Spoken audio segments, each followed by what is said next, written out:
Hello students, let's deal with our last but not least our final topic, nucleus of the chapter Fundamental Unit of Life, class 9 part 5.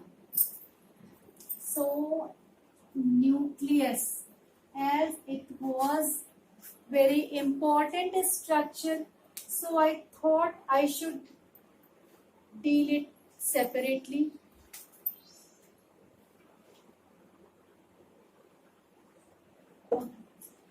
What is the nucleus? It is your cell. Cell is having all the cytoplasma. At the center there is nucleus present. Usually if it is animal cell, having it is, so it is cell organelle is here, cytoplasm. So it is a nucleus.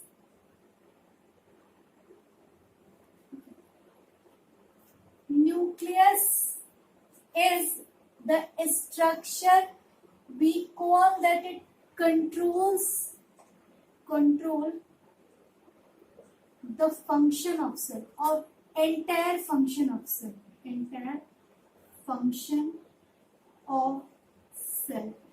or we also call as the headquarter of the cell, or we call the main control center of the cell.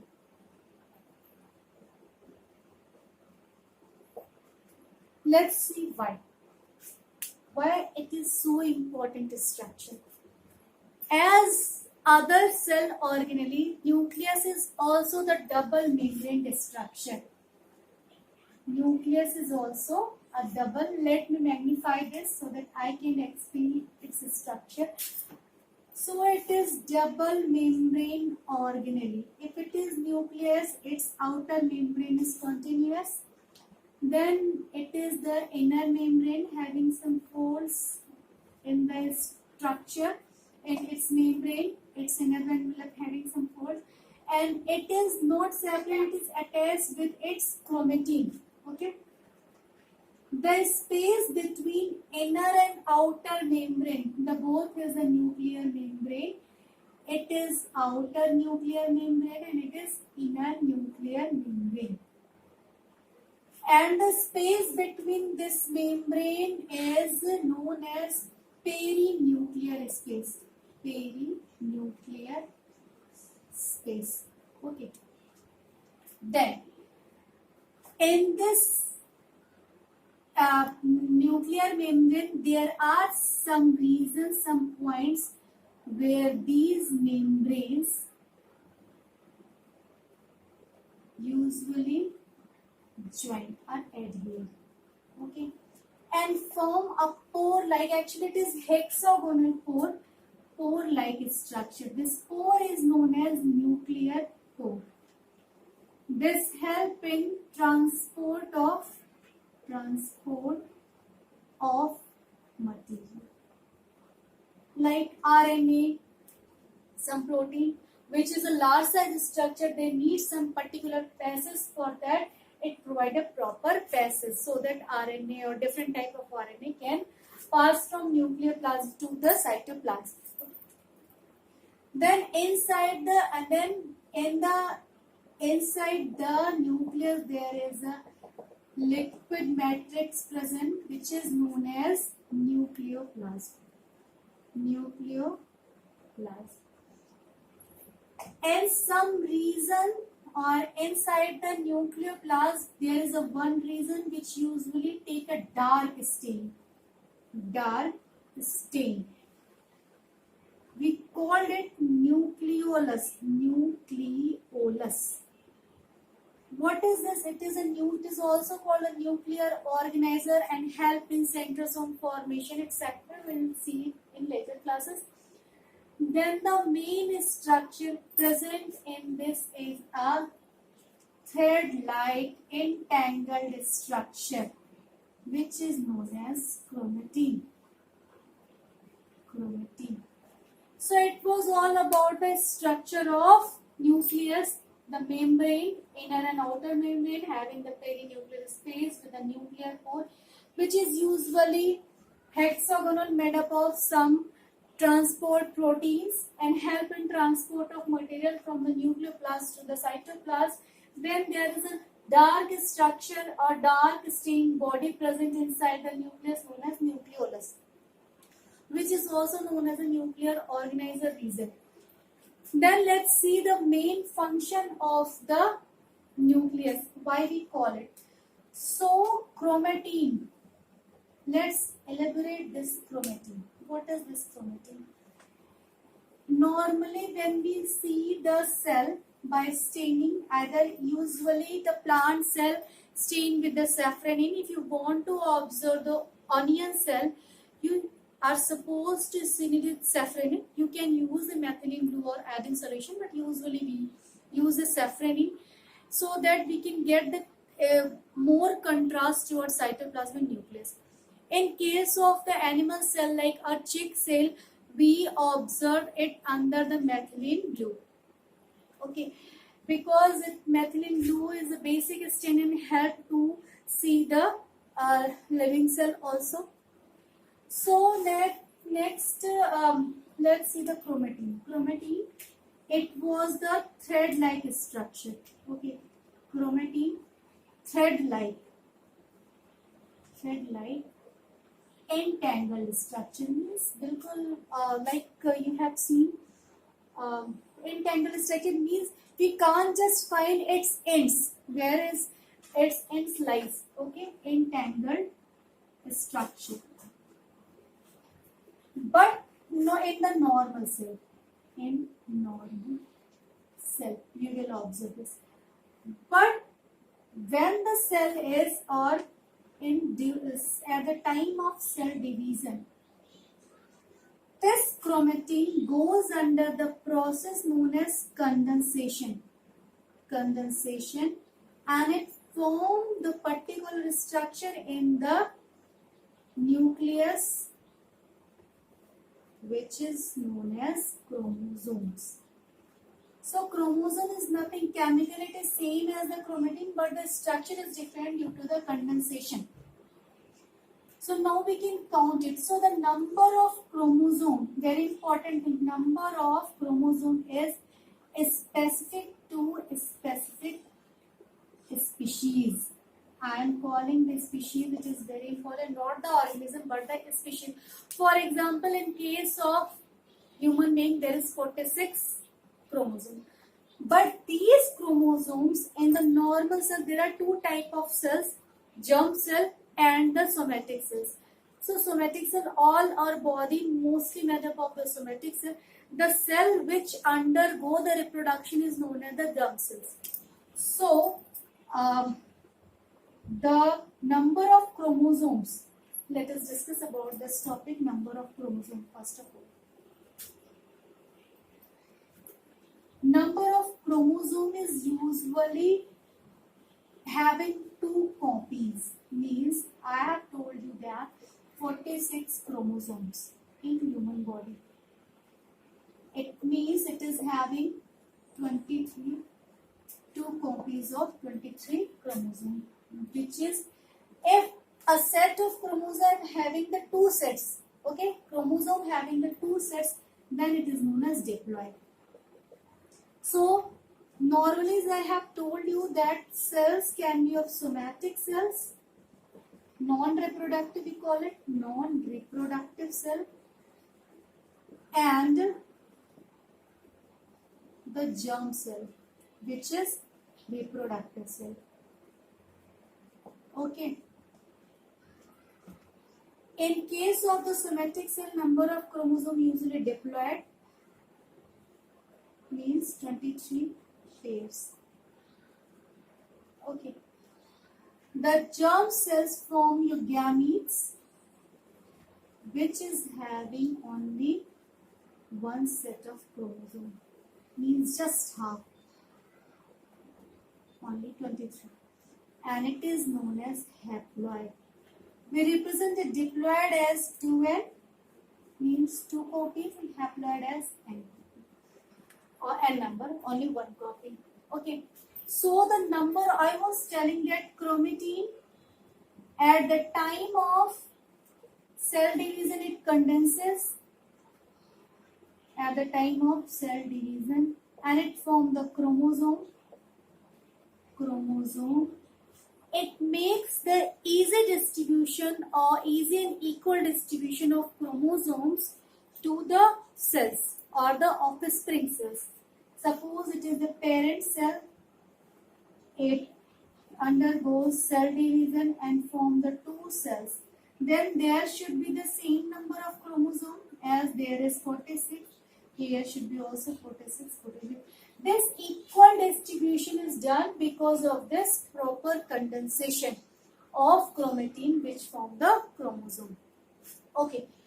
Now, why is it very important that equal distribution should be here or equal distribution must be here? Because the chromatin is basically made up of, or chemically, I should say, chemically it is made up of nucleotide. Okay, nucleotide, which is basically DNA. Okay, the functional DNA is known as gene, and gene is present on chromatin, and chromatin after condensation form chromosome, and gene is that structure which transfer the characters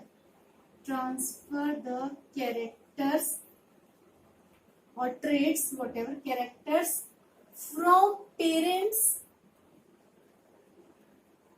to offspring. Okay, means it is the main hereditary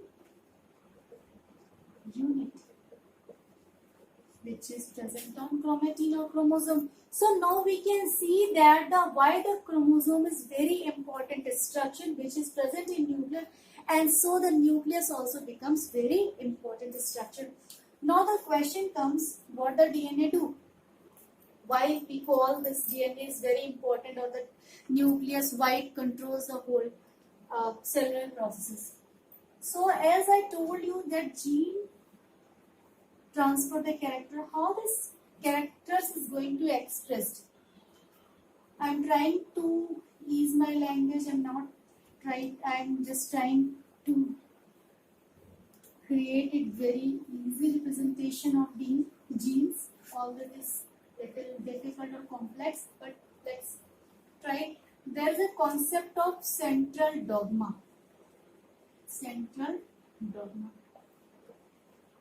You have DNA. What is DNA? Deoxyribonucleic acid. Okay.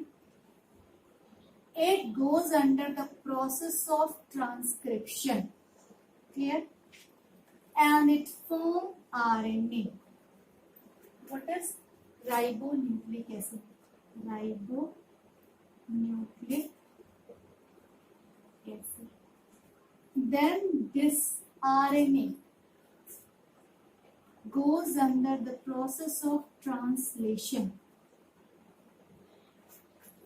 and it forms amino acid which combine to form protein. Okay. This protein is that structure which perform all biological process. Clear? One more important thing is that DNA can replicate itself. It is the only structure which can replicate itself.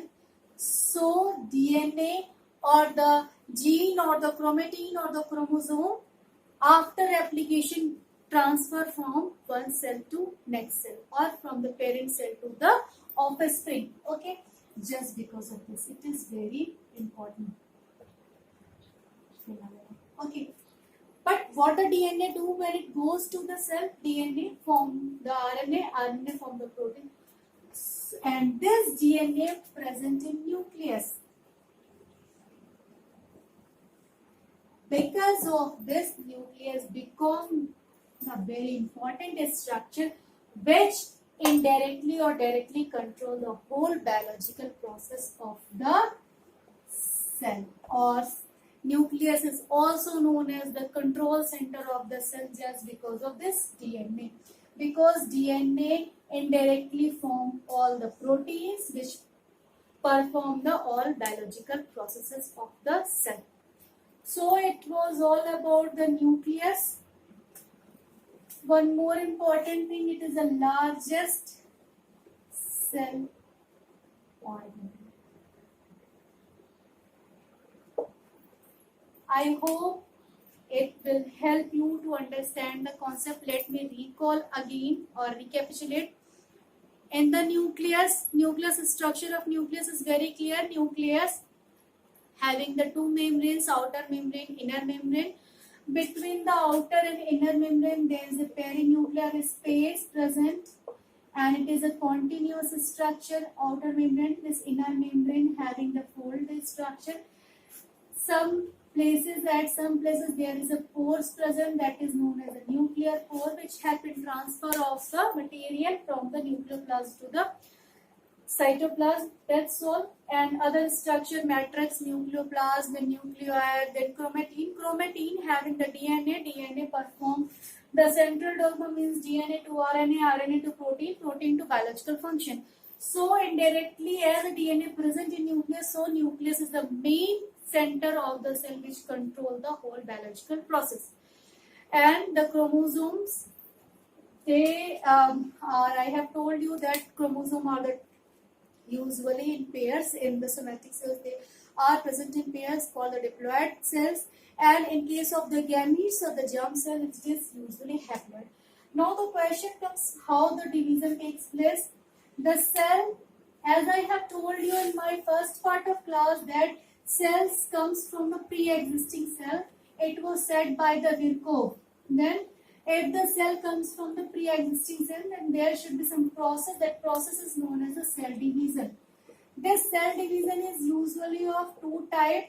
One, it is mitosis, and second, it is meiosis. About this we will discuss in our higher classes of at class 11. But here the very important thing, if a cell divides into two, the number of chromosomes remains same. That process is known as the mitosis. It is found in all the somatic cell. But in case of the reproductive cell, one cell divides to form 4 cells. Here the number of chromosomes is diploid, but here the number of chromosomes is haploid, means the chromosome number divided.